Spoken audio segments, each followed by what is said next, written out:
Star Wars. Nothing but Star Wars. You sang it last time. I'll sing it this time. That's right.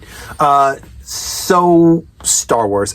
I have always been a really big Star Wars fan. I basically cannot remember a time where I didn't like Star Wars.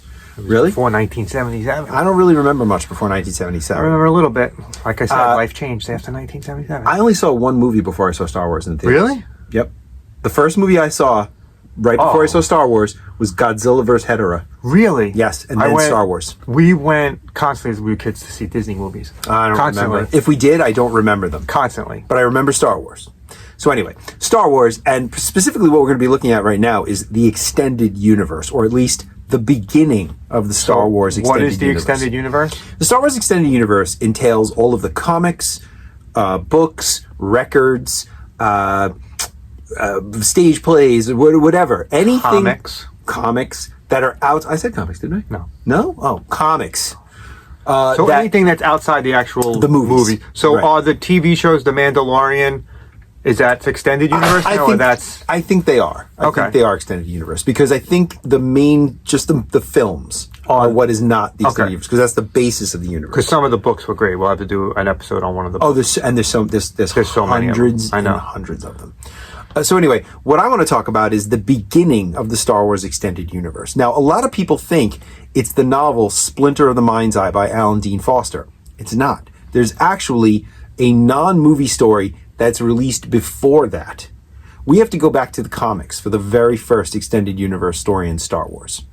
And that story was called, well, it goes under a few different names, but really it's mostly referred to as the 8 for Aduba 3 story arc. And it took place in the Marvel Star Wars comic book from issue 7 to 10. Now, this was published from September of 1977 to January of 1978. Hey, wait, that's before the movie. No, the movie was May 77. Oh, I thought that was before the movie. No, well, the first issue of the Star Wars comic book came out a month before the movie. So as a promotional. So back in 1977, if you were a Star Wars fan and when the movie came out, you actually had a sneak preview of what the movie was. Yes, before the movie came out. The first issue, which was an adaptation of the movie, came out in April 12th, 1977. That was a big deal back then. The movie came out May 25th, 1977. I don't know what the sales figures are on the comic book, but I guarantee you, the week or two after the movie came out, they skyrocketed. I'm sure. So the first two things that most people look at for the beginning of the extended universe, actually Splinter of the Mind's Eye, which I already mentioned, but that's released in March of 78. The second thing is the Star Wars Holiday Special. Our favorite. Or my favorite. Which was actually released in November of 1978. Just knocked Boba Fett down. So like I said, before that, September of 77 to January of 78, we got the first non-movie story in the Star Wars universe. And again, it's most often referred to as the 8 for Aduba 3 story arc. It was written by Roy Thomas and Don Glutt. It was illustrated by Howard Chaykin and Tom Palmer. Oh, people I know. Yeah, all big names. Roy Palmer was actually the successor of Stan Lee as editor-in-chief of Marvel. Really? Yeah. Didn't know that. Mm-hmm. And it takes place just a few days after the Death Star battle, the Battle of Yavin. And Han and Chewie are taking the money that they got from the rebellion, and they're going to go and pay off their debt to Jabba the Hutt. They owe Jabba the Hutt money? They do. Along the way, though, they are waylaid by a bunch of space pirates, led by Crimson Jack, who's the head of these space pirates. What's he look like? He's got a red beard, red hair. He wears a funny, like, Zardoz-y kind of outfit. Okay. Yeah. And he might be the very first extended universe character. Crimson Jack, the pirate. Really? He knows Solo from before, because Han Solo was a pirate or smuggler or whatever you want to say, before that. And because they get robbed, they have to... Kessel Run? Yeah, probably somewhere around there. Though he didn't show up in the Han Solo movie, this Crimson Jack. Ah. Isn't that one of the things, Crimson... The Crimson Hand? That's like that. the crime gang that Darth Maul heads. Yeah. So anyway, so during this storyline, they land on a planet called Aduba 3. The first trouble they get involved in is that they're helping this insectoid priest to bury a cyborg against the wishes of the locals, who are prejudiced against cyborgs. This day and age. Prejudice against cyborgs. What year was it? 77? Oh, no, I mean the year that they were prejudiced. It's set in the future, right? A long time. Oh, no, it's set in the past. It's a long time ago. So they were prejudiced in the past. Yeah. So prejudice against cyborgs. So they help him. They end up at a bar, where they get into a bar fight with these other locals that are very much cantina creatures from the first movie. That's one of the best parts of that first movie. Absolutely. Rick Baker worked on those special there you things. go. Yeah. Check out our episode on America Whale from London, where we also talk about Rick Baker. Yeah. And then they get hired by a bunch of farmers who live in this village outside the city because they're being menaced by a bandit who leads a group called the Cloud Riders. And the bandit's name is Sergi Arrogantus, the arrogant one. Pronouncing these really well. Yeah, I'm doing all right. You are. Yeah. So in classic Magnificent Seven or Seven Samurai, whichever one you prefer, style, they recruit their own gang to fight this gang. And they get a bunch of down on the luck spacers from around the port to help them out.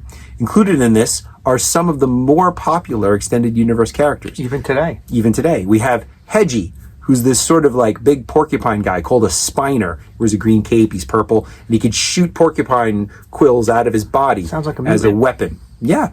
Then we get Don Juan Quixote, not spelled like the literary character, who believes he is the last of the Jedi Knights. And he actually dresses like a medieval knight. He's got like a full suit of armor, and he has a lightsaber, and he carries a jousting lance on his bantha. Sounds like a lot of fun. Yep. They recruit Ameza, who is she's the former leader of something called the Black Hole Gang, which I don't think we ever hear about again. The Black Hole. Right. My favorite. So Han Solo knows her, and he knows she's tough. And so they recruit her. They recruit a kid named the Star Killer Kid. I think his name is Bill, really, but he wants everyone to call him the Star Killer Kid. Maybe I'll get a better name for this show and change my name. And he has a droid with him named EF-209. He goes by Echo. And finally, did I get everyone? Let's see. Yeah.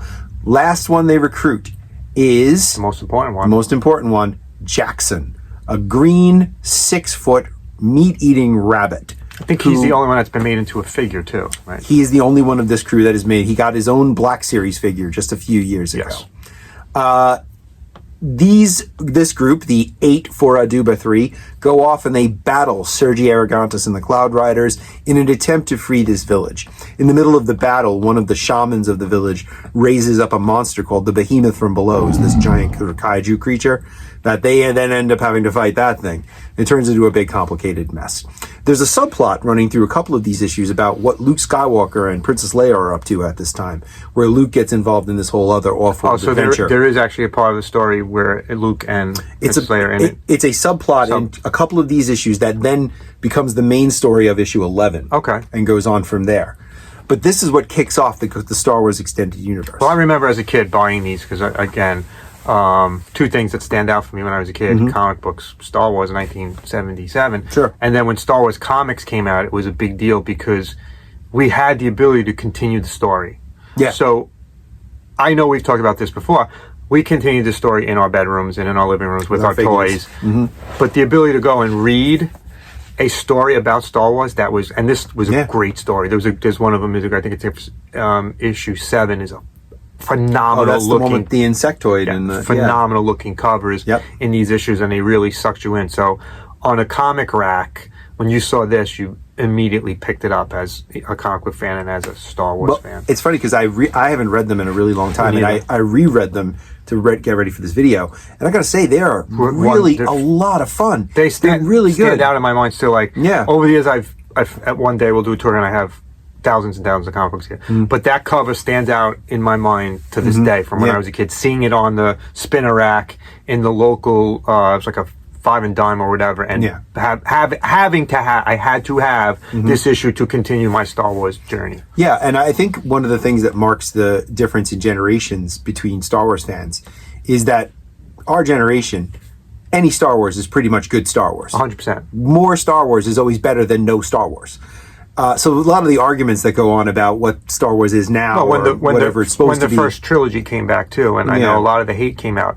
My generation didn't hate that. No, more Star Wars. I got to me, a Star Wars movie is better than no Star Wars. Star Wars at all. And then I know in particular Jackson is a very divisive character. That's why I like the Star Wars Holiday Special. There are certain fans that can't stand Jackson. I think he was a great inclusion in the extended universe. Some of it has to be funny. And he's come back a couple of times in comics. He's come back as a figure. Unfortunately, Ameza didn't, which I thought she would be a really cool character. I'm surprised someone like him hasn't made an appearance on one of the shows, maybe even in the background. Yep. And there are other characters from the Star Wars comics who have made returns in the comics, and some of them even found their ways into other media. I imagine that there's some guy sitting somewhere keeping all of the Star Wars information in one place, and he just kind of like, they go to him and they're like, what can we, and he gives them the story, because it's so, they built such a large universe, way before anyone else has built a universe as large as this in the movies. Yeah, and you know what I really liked about the comics too, was that the people working on it, the artists, the writers, you have Roy Thomas and Howard Chaykin and Don Palmer and Don Glutt and Tom Palmer. They weren't just like, they didn't treat this as just like a hack job movie tie-in. They really worked on these. You could tell that they put a lot of effort into creating a real thing. They really thought about it. It's a real fun thing. And did they have to get approval on what they were doing from George Lucas? I don't think so. Because now at one point you had to. The books all had to be approved by George Lucas. Yeah. Well, he's the one who contracted, and we could talk about the books at some other point. We will at some point. But he's the one who contracted Alan Dean Foster to write Splinter the Mind's Eye. They had to follow a certain protocol when they did with certain characters, where I never thought the characters in the comics had to be followed. I think he was just letting Marvel do Marvel's thing. And it's funny how we've come around full circle now, and how Marvel and Star Wars are all in the same umbrella now. Still together. They're all under the same umbrella. After having gone to Dark Horse and then back again. Which is to me, so funny that that's how it actually ended up. So we're going to cover a lot more of the Star Wars Extended Universe and Star Wars in general. But before we do, we'd like to know what you would like to hear us talk about. What is your favorite part of the Star Wars Extended Universe? Do you like these characters? Do you hate Jackson? Do you wish there wasn't a Bugs Bunny analogy in Star Wars? Let us know. Comment, subscribe, tell us what you like, tell us what you don't like. We want to hear from you. We certainly do. We love hearing from you. We answer every single comment that comes across, and there's been a lot. Or at least try to. Oh, I've answered every single one. I haven't missed one yet. I answer every single comment, good or bad or indifferent. Comment. We appreciate you. Love what you collect. Collect what you love. See you next time. Bye.